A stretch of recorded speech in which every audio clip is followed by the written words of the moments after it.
Vocational rehabilitation ಅಂದರೆ ಪರ್ಸನ್ಗೆ ಏನೋ problem ಇರುತ್ತೆ, ಸೊ ಅವರು ವರ್ಕ್ ಮಾಡೋಕ್ಕಾಗಲ್ಲ, ನಾವು ಅವ್ರಿಗೆ ವರ್ಕ್ನ ಟ್ರೈನ್ ಮಾಡಿಬಿಟ್ಟು ಅವ್ರಿಗೆ ವರ್ಕ್ ಪ್ರೊವೈಡ್ ಮಾಡೋದು.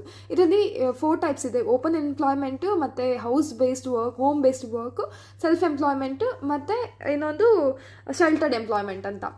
ಹೋಮ್ ಬೇಸ್ಡ್ ವರ್ಕ್ ಅಂತಂದರೆ ಮನೆಯಿಂದನೇ ಅವ್ರಿಗೆ ಟ್ರಾವೆಲ್ ಮಾಡೋಕ್ಕಾಗಲ್ಲ, ಸೊ ಮನೆಯಿಂದನೇ ಕೆಲಸ ಮಾಡ್ಕೊಳ್ಳೋಕ್ಕೆ ಇದು ಮಾಡ್ತೀವಿ. ಸೆಲ್ಫ್ ಎಂಪ್ಲಾಯ್ಮೆಂಟ್ ಅಂತಂದರೆ ಅವ್ರಿಗೆ ಬೇಕಾಗಿರೋ ಟೂಲ್ಸು, ಟ್ರೈನಿಂಗು ಎಲ್ಲ ಕೊಟ್ಬಿಟ್ಟು ಅವರಷ್ಟೇ ವರ್ಕ್ ಮಾಡ್ಕೊಳ್ಳೋಂಗೆ, ಅವ್ರು ಎಂಪ್ಲಾಯ್ಮೆಂಟ್ ಮಾಡಿಕೊಂಡು ಅವ್ರಿಗೆ ಕಾನ್ಫಿಡೆನ್ಸ್ ಬೆಳೆಸೋಂಗೆ ಹಂಗೆಲ್ಲ ಮಾಡ್ತೀವಿ. ಸೆಲ್ಫ್ ಎಂಪ್ಲಾಯ್ಮೆಂಟ್, ಓಪನ್ ಎಂಪ್ಲಾಯ್ಮೆಂಟ್ ಅಂತಂದರೆ ಎಲ್ಲರೂ ಮಾಡೋ ಥರನೇ ಜಾಬ್, ಅವ್ರಿಗೂ ಯೂಶಲಿ ಸಿಮಿಲರ್ ಇರುತ್ತೆ, ಬಟ್ ಸ್ವಲ್ಪ ಮೈನರ್ ಮಾಡಿಫಿಕೇಷನ್ಸ್ ಇರುತ್ತೆ.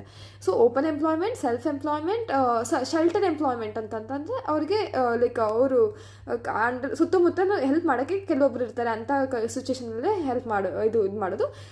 ಮತ್ತು like self employment, open employment, work from home, like ಯಾರಿಗೆ ಓಡಾಡೋಕ್ಕಾಗಲ್ಲ ಅವರಿಗೆ, ಶೆಲ್ಟರ್ ಎಂಪ್ಲಾಯ್ಮೆಂಟ್. ಇದೆಲ್ಲ ಟೈಪ್ಸ್ ಆಫ್ ವೊಕೇಶ್ನಲ್ ಲೈಕ್ ರಿಹ್ಯಾಬಿಲಿಟೇಷನ್ನು.